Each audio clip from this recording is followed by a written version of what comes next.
अस्सलाम वालेकुम व्यूअर्स, मेरा नाम है मोहम्मद अनीस और आज हम सीखने वाले हैं आर्टिकल्स। तो चलिए शुरू करते हैं अपनी वीडियो को। आर्टिकल्स जो होते हैं वो दो किस्म के होते हैं, एक होता है इनडेफिनेट आर्टिकल्स और दूसरा होता है डेफिनेट आर्टिकल्स। सबसे पहले हम देखेंगे कि इनडेफिनेट आर्टिकल्स क्या हैं और वो कैसे इस्तेमाल होते हैं। तो चलिए देखते हैं। दो किस्म के आर्टिकल्स हैं, एक है ए और दूसरा है एन। ये जो है वो इनडेफिनेट आर्टिकल्स हैं। अगर इनकी इंग्लिश में बात की जाए तो ये काउंटेबल नाउन्स के साथ लगता है, यानी कि वो नाउन्स जिसे हम गिनती कर सकें, काउंटेबल नाउन्स, उसके साथ ये लगते हैं दोनों, अ एंड एन।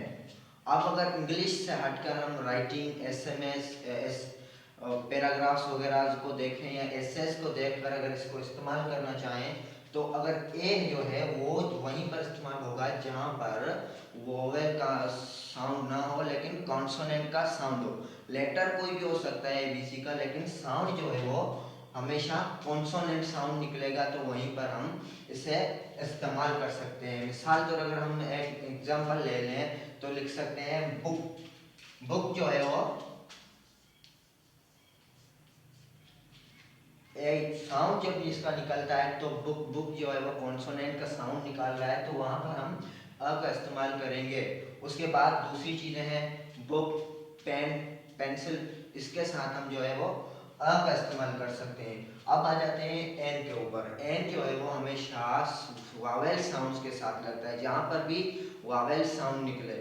इसका ये मकसद नहीं है कि अगर कोई भी लेटर वगैरह लिखा हुआ है या कोई वर्ड लिखा हुआ है उसमें अगर जो है वो वोवेल पहले लिखा हुआ है, यानी कि स्टार्टिंग में वोवेल लेटर लिखा हुआ है, उसके साथ हम एन लगा सकते हैं। ए नहीं हो सकता क्योंकि वो गलत हो जाएगा।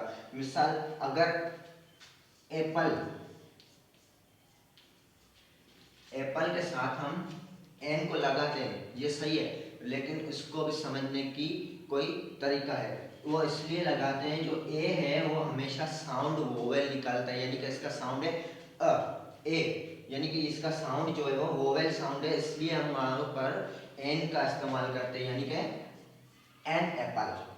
लेकिन कुछ ऐसे भी अल्फाज होते हैं जहां पर जो होता है वो वोवेल लेटर्स में इस्तेमाल होते हैं, लेकिन वहां पर हम एन का इस्तेमाल नहीं कर सकते। मिसाल तो अगर हम यहाँ देखते हैं तो यहाँ पर हो जाएगा यूनिफॉर्म। तो यहाँ पर यू का आवाज निकल रहा है, जो साउंड है वो यू का निकल रहा है, तो यहाँ पर हम जो है वो एन का इस्तेमाल नहीं कर सकते, क्योंकि एन हमेशा वहां पर इस्तेमाल होगा जहां पर साउंड जो हो वो हमेशा वावेल का निकले। तो ये था आज का हमारा वीडियो इनडेफिनेट के ऊपर। अब हम चलेंगे डेफिनेट। डेफिनेट आर्टिकल्स हमेशा वो जो होता है जो स्पेसिफिक, यानी कि चीज़ों को जाहिर करे, यानी कि दिखलाए कि ये स्पेसिफिक चीज़ें हैं। जैसे कि मिसाल हम ले लेते हैं नेचुरल थिंग्स, यानी कि कुदरती चीज़ें, नेचुरल थिंग्स, नेचुरल, नेचुरल यानी कि नेचुरल यानी कि कुदरती तौर पर जो बनी हुई हो। मिसाल अब हम ले लेते हैं, जो डेफिनेट आर्टिकल है वो है द। द जो है वो डेफिनेट आर्टिकल है। अब देखेंगे कि द का इस्तेमाल कैसे होते हैं।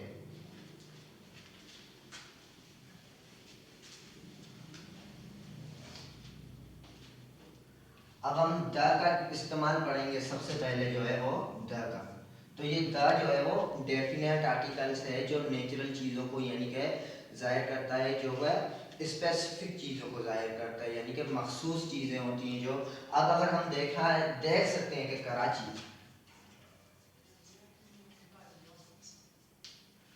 कराची एक शहर का नाम है और हम वहाँ पर जो है वो द का इस्तेमाल कर सकते हैं, क्योंकि ये एक स्पेसिफिक शहर का नाम है। और अगर देखा जाए तो सिटी, सिटी जो है वो शहर, सिटी तो कोई भी हो सकता है, कैसा भी शहर कोई भी हो सकता है, वहाँ पर तो हम द का इस्तेमाल नहीं कर सकते क्योंकि कितने भी शहर हैं दुनिया में। लेकिन हम द का इस्तेमाल हमेशा स्पेसिफिक चीज़ों के साथ करते हैं, जैसे कि कराची जो है वो स्पेसिफिक शहर। और उसके बाद आ जाता है रिवर्स। रिवर्स जो है वो, रिवर्स जो है वो नेचुरली बने हुए हैं, वहाँ पर भी हम द का इस्तेमाल कर सकते हैं। अगर आपको हमारी वीडियो पसंद आए तो लाइक और सब्सक्राइब ज़रूर कर देना। शुक्रिया।